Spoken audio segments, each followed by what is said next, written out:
Hi there, welcome to a special Roqe Series assessing the Pahlavi Dynasty, 40 years after the death of the last Shah of Iran. I'm Jian Ghomeshi.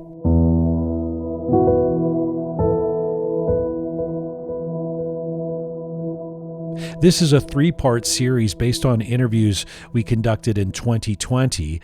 On the 40th anniversary year of the death of the Shah, we wanted to use the occasion to take stock, if you will, of where we are at in understanding the history of Iran in the last century, the place of the Pahlavi Dynasty, and the precipitants of the 1979 Islamic Revolution.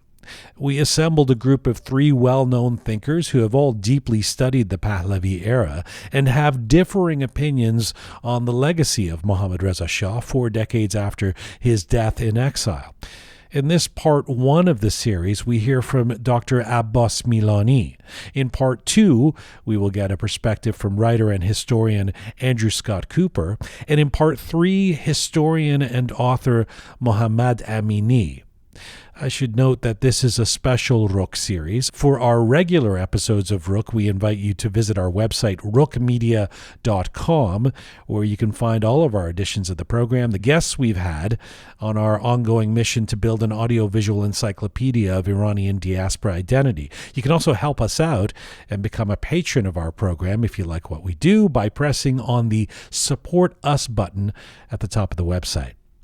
Okay, let's get to part 1 of our series. As well as being one of the best-known intellectuals in the Iranian diaspora and an acclaimed author of books, articles, and compendiums dealing with Iran and Iranian history, Professor Abbas Milani is the author of the definitive biography of the last Shah of Iran, entitled The Shah, published in 2011, tracing the late monarch's dramatic rise and fall and his role in the creation of the contemporary Islamic Republic. In Dr. Milani's comprehensive and gripping account based on archival material, we see the Shah's life as one filled with contradiction. He built schools, increased equality for women, and greatly reduced the power of the Shia clergy. He made Iran a global power and nationalized his country's many natural resources. But he was deeply conflicted and insecure in his powerful role, intolerant of political dissent, oversaw a deadly police state force, and was eventually overthrown by the very people whose loyalty he so desperately sought. Dr. Milani also reveals the complex and sweeping road that would bring the United States and Iran to where they are today. But in the 10 years since he published that book, has the image and legacy of the Pahlavi dynasty shifted in the popular imagination of the diaspora? And if so, how?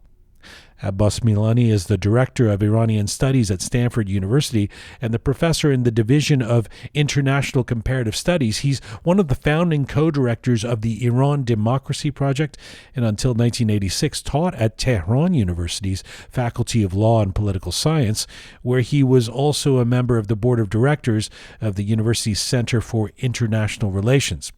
Professor Abbas Milani joined me from Palo Alto, California. Hello, sir.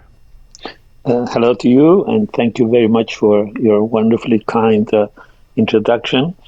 I remember the last time we talked, the book had just come out, and I had the good fortune of coming to Canada and appearing in your program, and I was as impressed then with how prepared you were, how brilliant your questions were, as I am now grateful for your very kind introduction. Well, we're not sure the questions are going to be brilliant this time, so you can hedge your bets. Let's see how it goes. I also remember that last interview that we did, and I greatly appreciated it, and I'm so happy to be talking to you again. So let me start with a question that I'm going to apologize for in advance for being somewhat protracted, but I want to set the context. As we see, Abbas, the statues coming down in America, today, as they have in other parts of the world.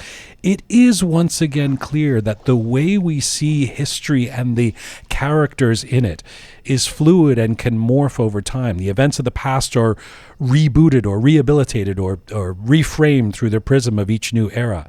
So it's hard to ever settle on a truth, it seems to me. And part of the problem is that as time goes on, we get further away from the first-hand accounts of events, and even those who were there can have evolving memories of their experiences. So is it fair to say that no historical account is ever safe in its position as the definitive one? And for the purposes of this discussion, is it then inevitable that the way the Shah is seen is going to morph over time? In terms of the answer to your first question, I think except a handful of historians who believe in a kind of a positivist version of history, where they have facts and they collect facts and they arrive at definitive final answers, I think now the consensus in historical and even social sciences is that facts of history are contingent in the sense, exactly as you say, they're subject to time, they're subject to who we are, they're subject to what we know. Things keep evolving, our values keep changing, our access to data changes, newly documents become declassified, newly memoirs become declassified, new relics become uncovered, and thus our notion of history changes. And I think that absolutely holds true for the Shah, as it holds true for every historical figure. In the case of the Shah, I think he's helped with the fact that in this revisionism, much of what we thought we knew about the Shah was essentially based on ideological certitudes, the certitudes of his defenders who say Iran was a heaven, literally. Somebody has written a book called The Fall of Heaven, not from heaven, of heaven, and the ideological constructs of his enemies who say Iran was absolutely a bleak, despotic police state. The Shah was a lackey of the US. Nothing could ever happen. The reality is far more complex. And in that polarizing sort of Manichaean description, the character of the Shah, the accomplishments of the Shah, the gray history of the Shah is much, much more, I think, positive than what either of those two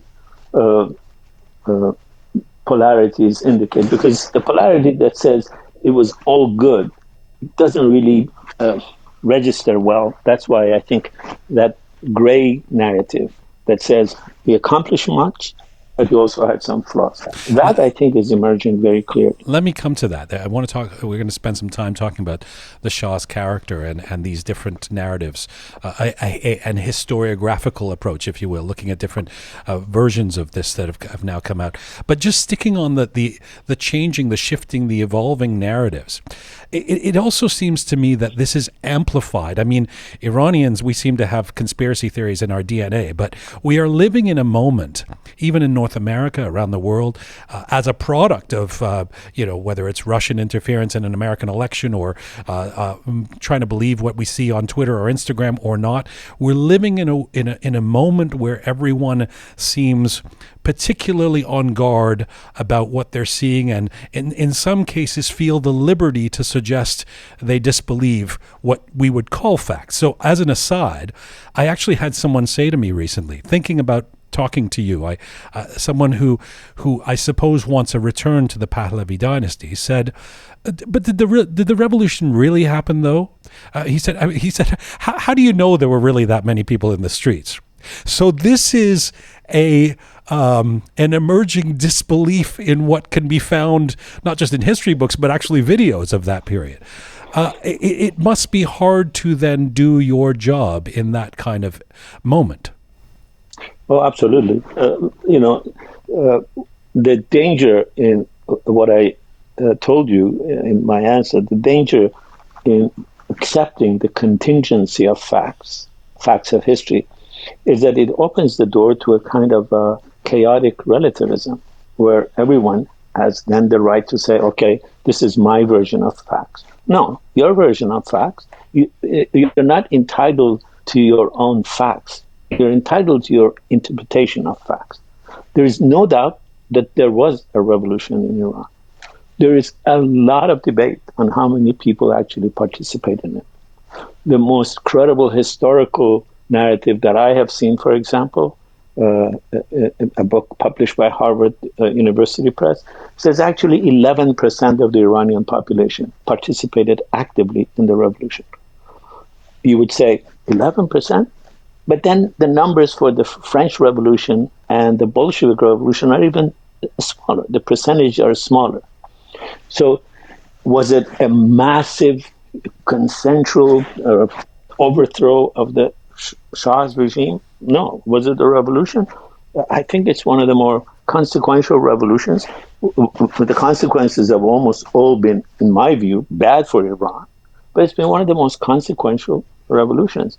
It has led to the biggest, talking about diaspora, it has actually created for the first time an Iranian diaspora. Yes. Now, 3.5 to 4 million Iranians live outside Iran. Well, I've heard 7 to 8 million. So I guess we disagree on that too, as Iranians. Stanford the Iranian Studies program has a program called Vision 2040, and they try to really get at the numbers in the most sort of granular way they can get. Right. The number they come up with is 3.5. I have heard the 7 million too, but even the 3.5 is not an insubstantial number. Right. And remember, this is not a random 3.5 million. This is some of the most educated. These are the people who thought they could make it outside Iran. That means at least they knew some language, they had some connection. They're disproportionately more educated than almost every population they have joined. They're much more educated than the American population in terms of the number of degrees, bachelor's, master's, and PhDs. So this is a big chunk of Iranian intellectual capital and financial capital that has left the country. Yes. And then the devastation inside Iran, the displacement inside Iran, the lost economic opportunities inside Iran.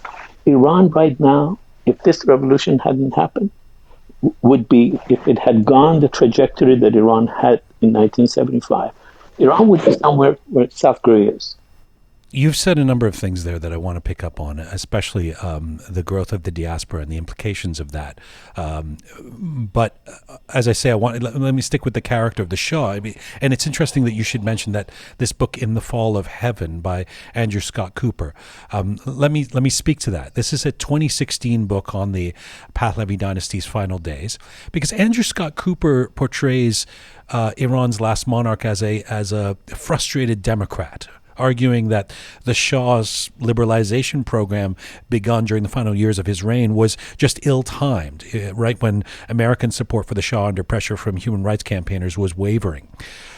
What do you say to those who believe history has vindicated the Shah's intentions in wanting to bring about democratic reforms that were legitimate actions but not sufficiently recognized at the time? I would say history has vindicated him, as far as I understand it, in the sense that he was trying to accomplish not democratic reforms, but he was trying to create a modern Iran. He was a champion of modernity, which I think has been the major challenge of Iran and the Islamic world for 200 years.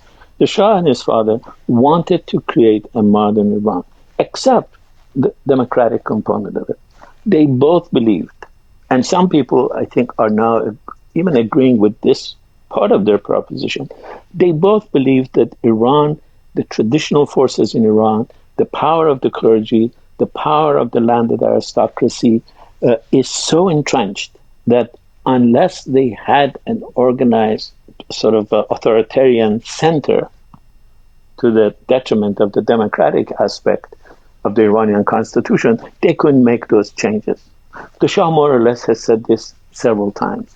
But has he been vindicated in the sense of trying to create a modern, prosperous, more or less egalitarian in terms of religion, in terms of sex, in terms of private, public life, in terms of the role of women in society, in terms of tolerance for religious minorities like the Baha'is, like the Jews, like the Christians, the Armenians. I think he has been vindicated. He was, of course, very fortunate in having one of the most incompetent regimes to follow him. But even on his own merit, he would stand, I think, vindicated in many of these aspects. You know, when I interviewed you about your book, The Shah, in 2011, I went back and watched that interview. There's a point in the interview where I'm quite captivated by your notion that the Shah had not been authoritarian enough to save his monarchy. I say to you, in fact, you mean the same guy whose downfall is often blamed upon his authoritarianism was not a dictator enough? And you say yes. This Andrew Scott Cooper takes this to another level, and he says the Shah is fundamentally misunderstood, that he was actually a shy and modest man who was never really comfortable with any kind of authoritarianism. What do you think of that emerging narrative? Well, first of all, that is not a new narrative. I remember that conversation as well. I didn't go back to watch it again, but I remember our conversation, some parts of it. But the notion that the Shah was a timid by nature, I quote, I think it's either British or American diplomat. In 1952, I quote him. I don't quote him in 1952. I quote the document from 1952 that says Shah is a Hamlet-like character. So the notion that the Shah was indecisive, the notion that he was shy, and the notion that he was private, the notion that he was, in a sense, a reluctant king, those are very much part of my argument about his character. His character was this shy person, very much reticent to use violence, very much reticent to use extreme forms of coercion, for example. Although under his regime, some of these coercions were used. And I still believe that if he had used the full power of his military, for example, in the last few months of his reign, he might have been able to at least survive for a few more years.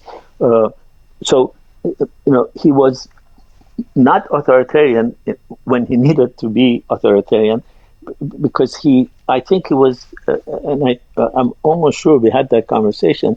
I think he was, what in political science we call an authoritarian personality.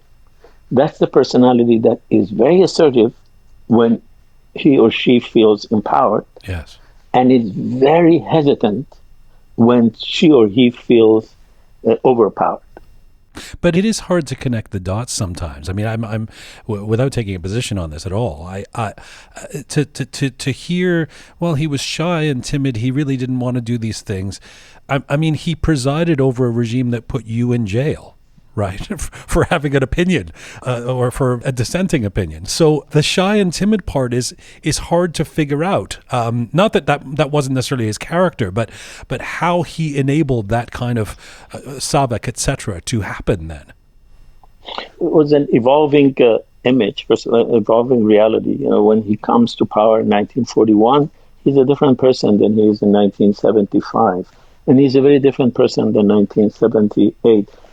It's hard to connect the dots, as you say, if we need neat descriptions of these historical figures. They often don't satisfy our craving for neat explanations. They have complicated characters. The Shah was one of the most consequential leaders in the history of Iran in affording women equal rights. I said in my book, I absolutely believe that the women's movement in Iran was a movement, a grassroots, but both the father and the son recognized that you can't build a modern Iran without affording equality to women. But when you listen to some of his conversations, when you look at some of the aspects of his private life, when you look at the interview with Barbara Walters, with the Queen sitting right next to him, you ask yourself, how can someone who is this champion have these misogynist views? How can someone who is the champion of women, equal rights, and he was and should be commended, have this despicable view that women are inferior, they can't even produce good chefs? I'm almost verbatim quoting. Because we think if someone is a champion of equal rights, for example, in private life they must be absolute pure, we are shocked. Look at the private life of Martin Luther King. Look at the PhD dissertation of Martin Luther King. Right. There are hard points to connect, but he's a giant historical figure and must be known for what he has accomplished. But as historians, we also must point to whatever quirks of character we find. I wonder if when you talk about neat explanations, I wonder if your desire to never fall into the category of just blanket explanations or neat explanations, as you call them, has actually done a service to the legacy of the Shah. Stick with me if you will. I mean, in other words, despite I went and reread a bunch of the Shah, your 2011 book. Your critique is strong. It's not like you're soft on him. But would you say your work, such as the book The Shah, or your hugely popular biography of Prime Minister Emir Abbas Hoveyda, given the comprehensive nature of these books, these nuanced characters, do you think you've inadvertently maybe had an impact on the rehabilitation of the Pahlavi era? I absolutely think so. And I don't just say this out of my own ego. There's a whole narrative inside Iran promulgated by the Iranian regime saying that I was paid by the royalists to write these two books to rehabilitate the Shah. They have written literally half of a journal was dedicated to saying that my responsibility, the spies, the intelligence, they have all given me money to write these books to rehabilitate the Shah. On the other hand, I can literally point you to a series of articles, 12 articles in a royalist journal in London that said the CIA, the KGB, the Mossad, the oil companies, China, Russia have all paid me money to sully the image of the Shah by writing the Hoveyda book. Both of them are nonsense. But I absolutely believe that if you describe that gray, not neat, complicated, conflicted Shah, if you're fair to his accomplishments, but also fair to points of criticism, you will have done him a great favor. I think these two books you mentioned are the most pro-Shah books in terms of the impact they've had. I honestly believe that. I know a lot of my leftist friends will hate me for saying this, but I think that you're absolutely right. That is what their job is, and that's what history does. Particularly when you have a figure who has been so much maligned, so much caricatured, when at the hands of the opposition, of which I was for a while a member of, he has been reduced to such cardboard characters when you actually write his history, not his hagiography. Some of these accounts, and I have to say, I refer to the Fall of Heaven. I don't want to gossip. I have actually written a review of it. It's in Wall Street Journal. I read it. Can go and read it. I've given my 2 bits on the book. Yes. You're not a fan of that book. No, I'm not, because I don't think that kind of a book, I absolutely don't think that kind of book both does justice to history, and I don't think it does justice to the Shah. I can give you some numbers in terms of how many hundreds of thousands of times that book of mine in Persian has been downloaded inside Iran and read. Yes. How many thousands of copies have been published as a samizdat, although it's 600 pages, has been published and distributed in Iran. Because people know when somebody is gingerly, desperately, haltingly, but honestly trying to figure out what has happened without any a priori praise or pan. But just as an aside, Dr. Milani, when you talk about the different reactions, the different theories on, you've been paid by the monarchists or you're working with the CIA, or I want to ask you about that, because just talking about you coming on the show with some people, I've received some interesting reactions from Iranians in different quarters. I mean, no one denies your prominence as an academic and as a voice in the diaspora, and you obviously have many fans, as I'm sure you know. But there will be people who will say, oh, Abbas Milani is so polarizing. Abbas Milani is soft on the regime. Abbas Milani is a neocon who's pro-sanctions and maximum pressure. This conflicting gossip, to be sure, which I'll bet none of which is news to you. How do you respond to it? Does it hurt you? Does it bother you? Not at all. It doesn't bother me because it's gossip. And it's almost always nonsense. And it's nonsense uttered by people who don't take the trouble of actually reading what I have said. For example, on maximum pressure. You mentioned maximum pressure. Yes. I participated with a colleague in Intelligence Squared. You have seen those debates, I'm sure. Yes. Intelligence Squared are debates that are organized by this organization, and they get usually 4 people, and they debate a proposition. 2 sides, one side defending, one side opposing, and then at the end people vote. It's a very popular. Some of their shows have several million viewers. I actually took the proposition that maximum pressure is a wrong policy and has failed.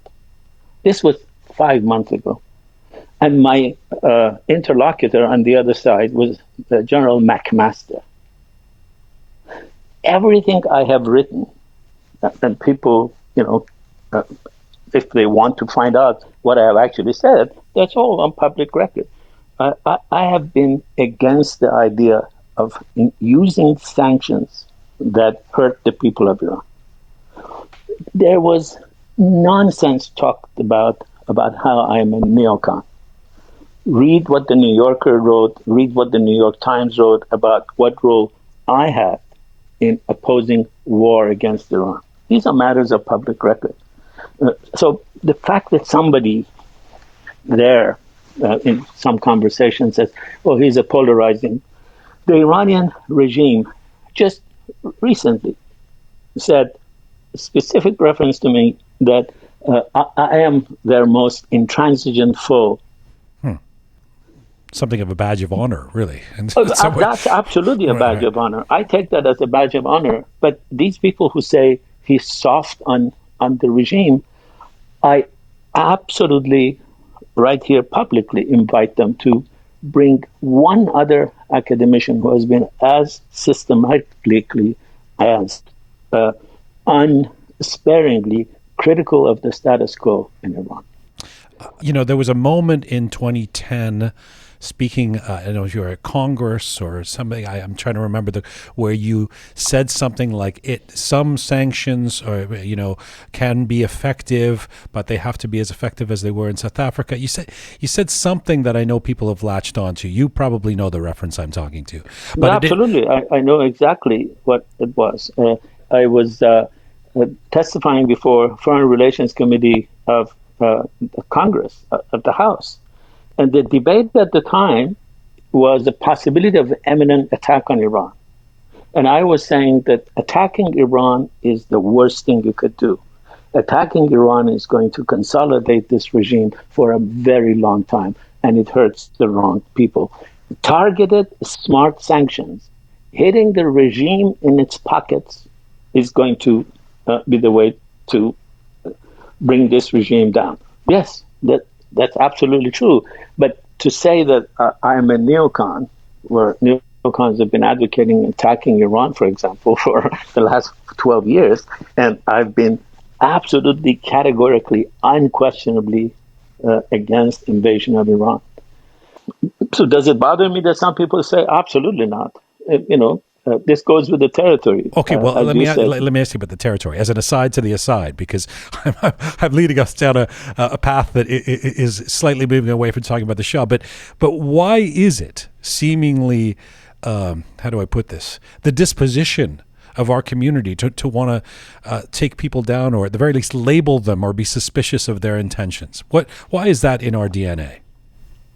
Well, first of all, I don't think it's in our DNA. I also don't think you said something else about our DNA. I'm not sure it's in our DNA to believe in conspiracy theories. If you look at Iranian history, conspiracy theories become a sickness and a part of our behavior, not our DNA. Essentially, in late 19th century, when Iran loses its sovereignty, when people feel humiliated, when you feel humiliated, when you don't know what's happening to you, when you have lost your faith that God determines everything, you need some explanation, and you place the trust you had in the hidden hand of God, now in the hidden hand of England or hidden hand of communism. But this tendency to bring people down also, I think, is part of, particularly in diaspora, it's part of the anxieties of exile.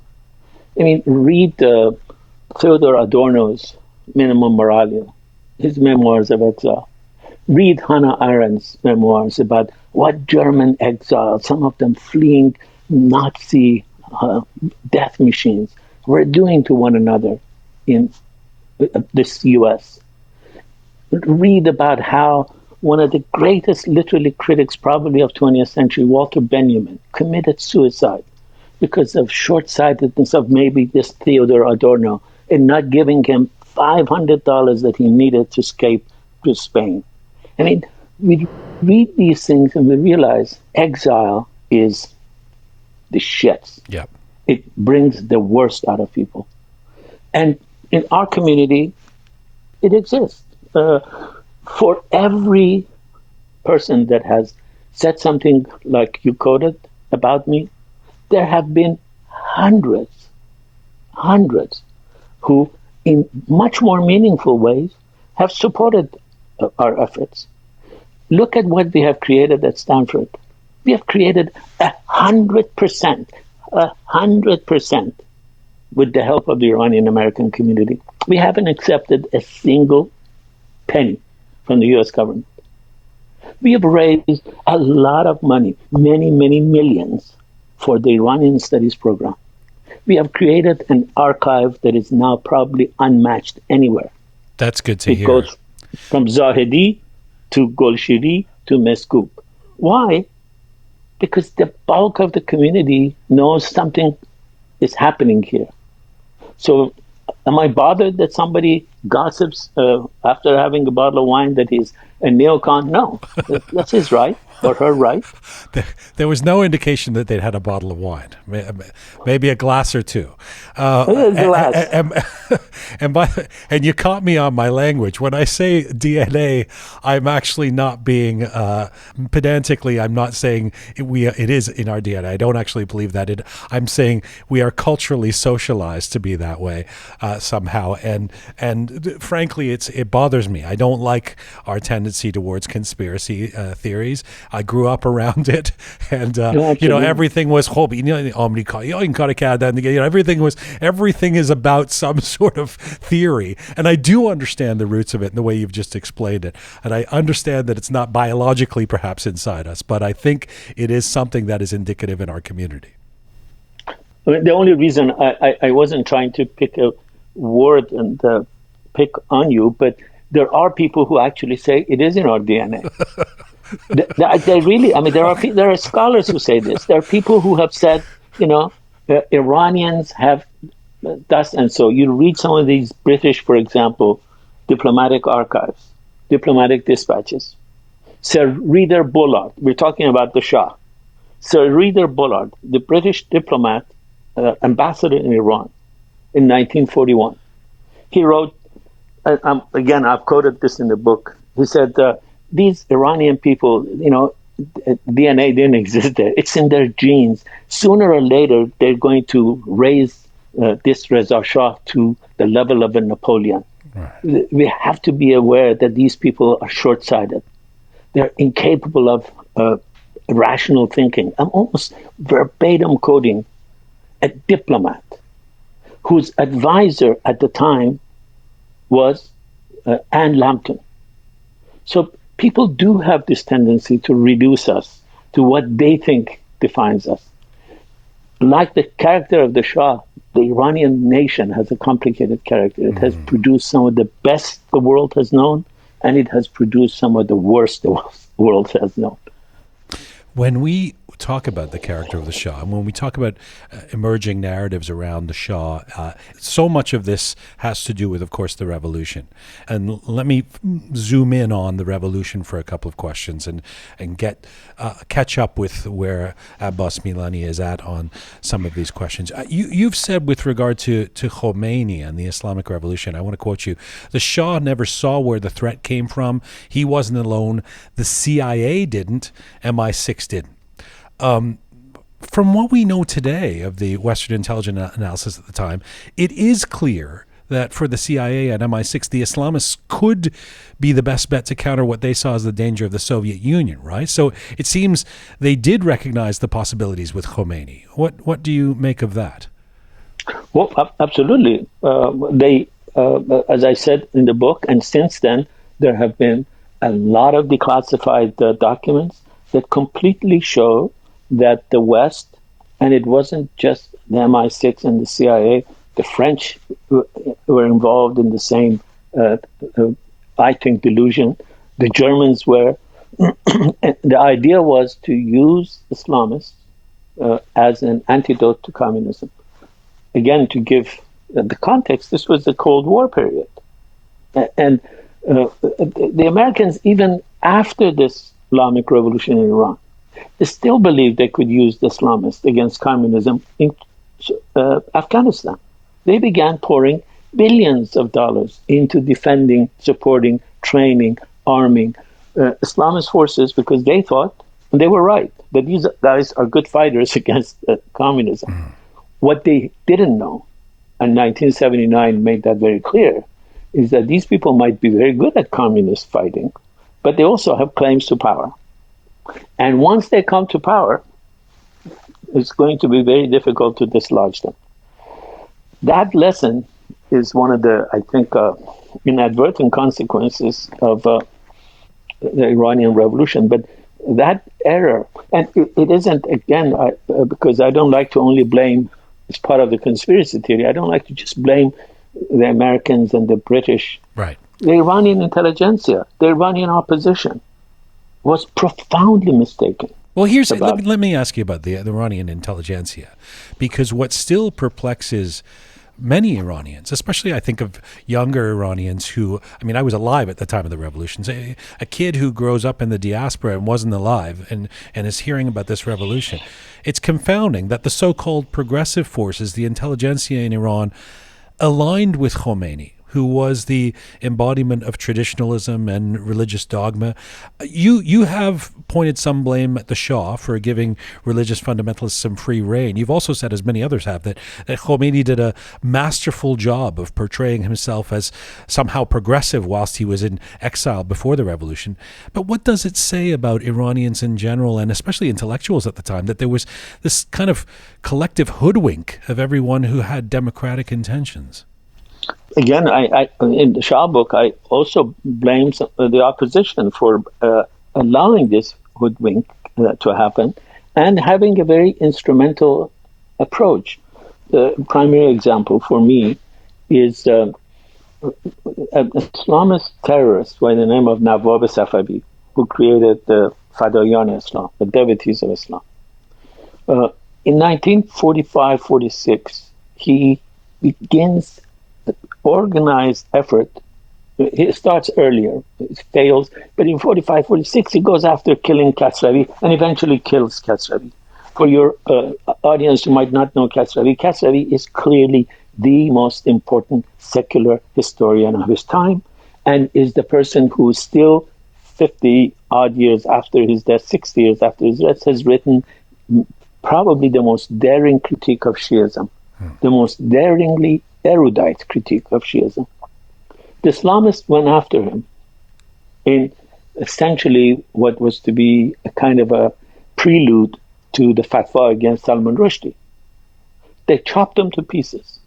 And then they issued a proclamation that whoever criticizes us, this is what's going to happen to them.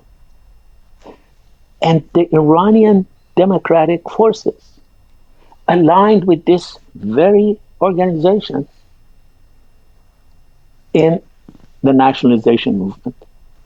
Mossadegh supporters aligned with this force, a member of the same terrorist organization, assassinated the Iranian sitting prime minister, Razmarov. And everybody, including Mossadegh, supported this assassination effort. So when we say the CIA was hoodwinked, no, Iranian intelligentsia was hoodwinked. Iranian political forces were hoodwinked. Some of them had the illusion, because they were children of the Enlightenment. Mm-hmm. They were Marxists. They believe religion is the opium of the masses and its age has ended. They believe religion is outmoded. We will use them, and when we don't need them, we'll discard them. We can manipulate them, and the reverse is what ends up happening. When we talk about hoodwinking, we had Dr. Mansour Farhang on the show about a month ago, and he tells this story. It's quite heartbreaking, really, of sitting with Khomeini. And Khomeini says, I can't wait to get back to home and teach, And Mansour Farhang says, I was so relieved. I thought, this guy doesn't have any intentions of power. He wants to go, and of course he was naive or wrong or treacherous or whatever you want to label Mansour Farhang in that moment. But do you think Ayatollah Khomeini always knew what he wanted to do, or that he simply got into a situation, saw an opportunity, and saw a chance for power and couldn't turn it down? Both. He knew always what he wanted to do, because I told you about Kasravi, the person that actually put Nawab Safavi on the job of killing Kasravi was Khomeini. Khomeini wrote his first book against Kasravi. And in that book he says, isn't there somebody man enough? And his misogyny is clearly evident in the term. Isn't there somebody man enough to go kill this guy? This guy is a mufsid fil ard. So that's his first book. In 1971, he publishes a series of lectures. He doesn't supposedly publish it, his students publish it, but he delivers a series of lectures where he says, the rule of Jurist Council, Vilayat Faqih, is the only legitimate government on earth for Muslims. It doesn't need popular support. It doesn't need popular sovereignty. Allah is the sovereign. He knew what he wanted. But in the months before the revolution, he didn't think at all possible to realize that. That's why he engaged in what he called khud'e, dissimulation, lying. He lied to the Americans. We now have the minutes of discussions between Yazdi and American representatives. I have published part of the letter he wrote to Carter. We have the minutes of many of their discussions with the Americans, where Khomeini and his allies say, we're going to essentially create a democratic Iran, a little more religious than what we have been used to, but it's essentially something like a National Front government. That's why he appoints Bazargan, because that was part of the promise he made to the Americans. And the Americans were hoodwinked, partly because they didn't know Islam, partly because many of Iranian opposition figures who were talking to the Americans were telling them, don't listen to what the Shah says about Khomeini. He's really a national figure. It's not a religious figure. And they bought this. And the government of Bazargan was appointed. But as soon as the government of Bazargan came, you now know that they had this remarkable network that was keen on seizing power.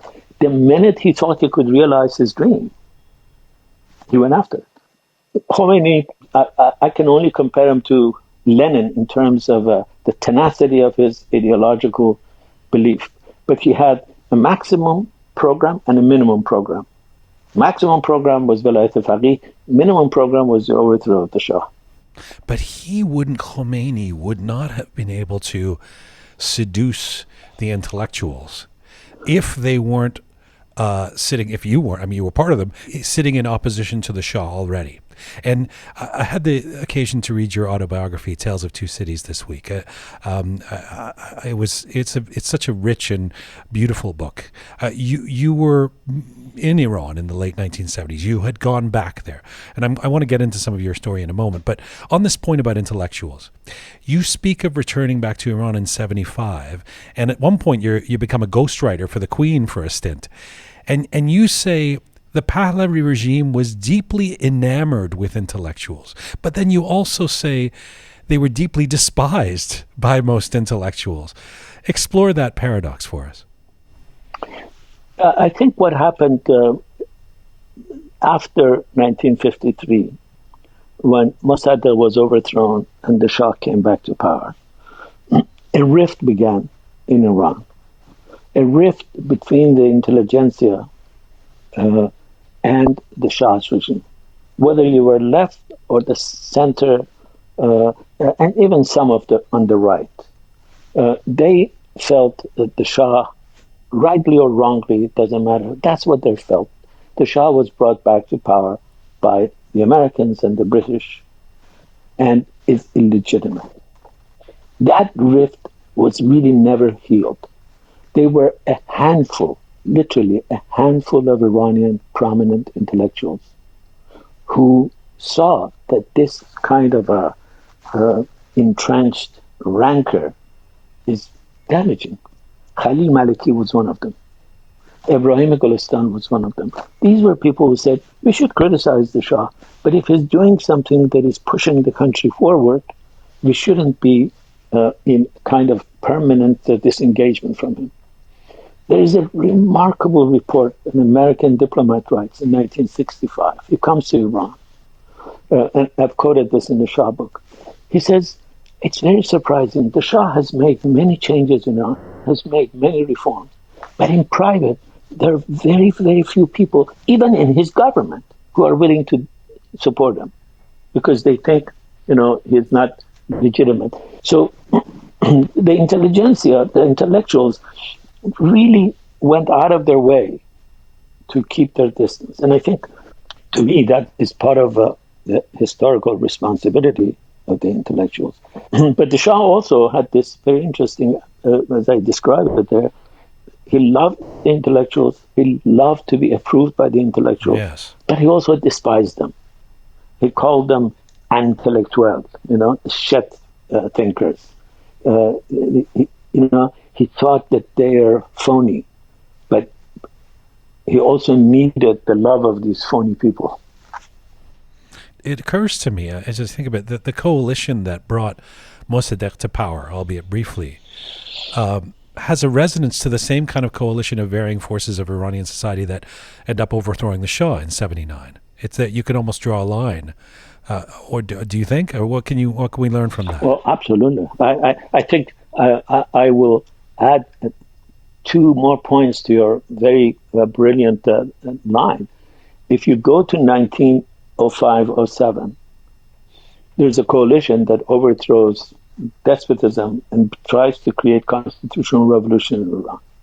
More or less, that same coalition comes together and supports Mossadegh. More or less, that same coalition comes together and overthrows the Shah. More or less, that same coalition exists today, minus the religious forces, the conservative religious forces, and is trying to overthrow this regime. Because it has taken 140-year effort, still unrequited, to create a secular, democratic, law-abiding Iran. The future is this generation and this coalition. But there's remarkable irony to this. This coalition in 1905-07, the religious leadership was in the hands of people called Naini, who were very enlightened. The opposition to this movement was a clergy reactionary to the core by the name of Sheikh Fazlullah Nuri. Fast forward to 1979, that same coalition of constitutional revolution was now led by Khomeini, who was a follower not of the enlightened clergy, but of Sheikh Fazlullah Nuri.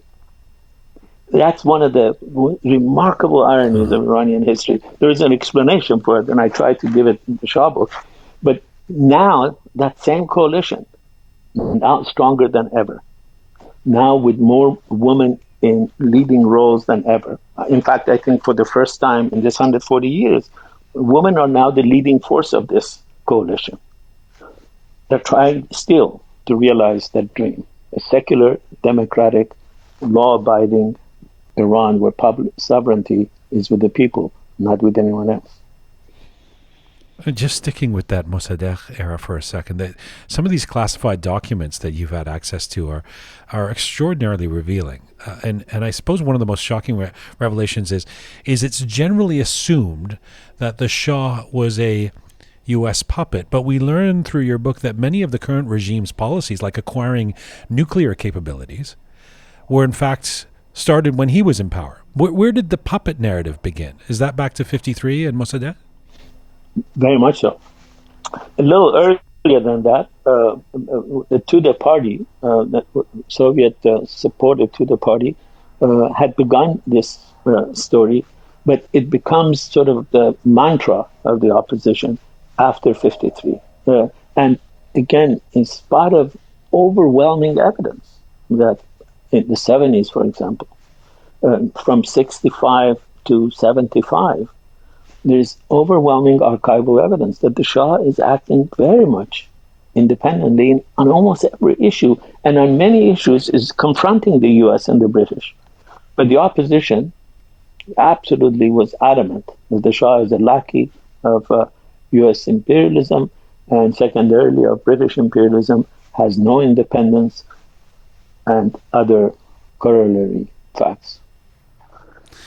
I want to ask you, if it's okay, I want to ask you about your time in jail back in Iran. In the late 1970s, you were arrested by SAVAK. You go to jail for a period, including time at the infamous Evin prison. You're accused of being some kind of terrorist because of your involvement with a group that was opposed to the Shah.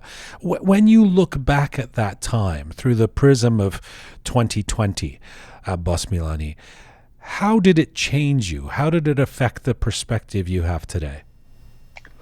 A couple of points. We weren't ever accused of being a terrorist. We were accused of, because we weren't.